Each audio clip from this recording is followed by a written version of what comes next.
नमस्कार दोस्तों, हमारी आज की कहानी है संघर्ष और चुनौती। एक बार एक किसान परमात्मा से बड़ा नाराज हो गया। कभी बाढ़ आ जाए, कभी सूखा पड़ जाए, कभी धूप तेज हो जाए तो कभी ओले पड़ जाए। हर बार कुछ न कुछ कारण से उसकी फसल आधी खराब हो जाए।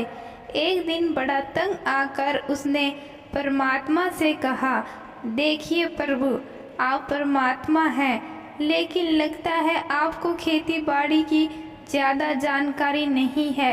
एक प्रार्थना है कि एक साल मुझे मौका दीजिए, जैसा मैं चाहूँ वैसा मौसम हो, फिर आप देखना मैं कैसे अन्न का भंडार भर दूंगा। परमात्मा मुस्कुराए और कहा, ठीक है, जैसा तुम कहोगे वैसा ही मौसम दूंगा, मैं दखल नहीं करूंगा। किसान ने गेहूं की फसल बोई। जब धूप चाही तब धूप मिली, जब पानी तब पानी। तेज धूप, ओले, बाढ़, आंधी तो उसने आने ही नहीं दी। समय के साथ फसल बढ़ी और किसान खुश हुआ, क्योंकि ऐसी फसल तो आज तक नहीं हुई थी। किसान ने मन ही मन सोचा, अब पता चलेगा परमात्मा को कि फसल कैसे करते हैं। बेकार ही इतने वर्ष हम किसानों को परेशान करते रहे। फसल काटने का समय भी आया। किसान बड़े गर्व से फसल काटने गया, लेकिन जैसे ही फसल काटने लगा, एकदम से छाती पर हाथ रखकर बैठ गया। गेहूं की एक भी बाली के अंदर गेहूं नहीं था, सारी बाली अंदर से खाली थी। बड़ा दुखी होकर उसने परमात्मा से कहा, प्रभु, यह क्या हुआ?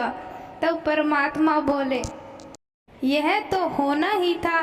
तुमने पौधों को संघर्ष का जरा सा मौका ही नहीं दिया। ना तेज धूप, ना उनको तपने दिया, ना आंधी और ओलों से जूझने दिया, उनको किसी प्रकार की चुनौतियों का। इसलिए सब गेहूं खोखले रह गए। जब आंधी आती है, तेज बारिश होती है, ओले गिरते हैं, तब पौधे अपने बल से ही खड़ा रहता है।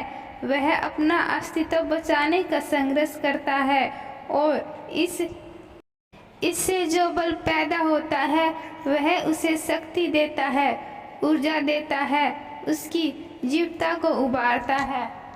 सोने को भी कुंदन बनने के लिए आग में तपना पड़ता है, हथौड़ी से पीटना, जलने जैसी चुनौतियों से गुजरना पड़ता है, तभी उसकी स्वर्ण आभा उभरती है, उसे अनमोल बनाती है। उसी तरह जिंदगी में भी अगर संघर्ष, चुनौतियां ना हो तो आदमी खोखला ही रह जाता है, उसके अंदर कोई गुण नहीं आ पाता।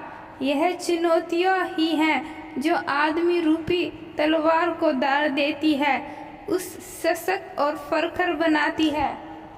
अगर प्रतिभाशाली बनना है तो चुनौतियां स्वीकार करनी ही पड़ेगी, अन्यथा हम खोखले ही रह जाएंगे। अगर जिंदगी में प्रखर बनना है, प्रतिभाशाली बनना है तो संघर्ष और चुनौतियों का सामना तो करना ही पड़ेगा। बिना संघर्ष और चुनौतियों के हम कभी अपनी मंजिल को नहीं पा सकते। यह भी एक परीक्षा है जीवन की, जिसके बिना हमें उसी तरह ज्ञान नहीं होता जिस तरह एक बच्चा परीक्षा दिए बिना अगली कक्षा में नहीं जा पाता। संघर्ष और जीवन की चुनौतियों का सामना तो इस धरा पर आकर श्री राम और श्री कृष्ण जी ने भी किया। तो दोस्तों, मैं आशा करती हूँ आपको आज की कहानी जरूर पसंद आई है। धन्यवाद।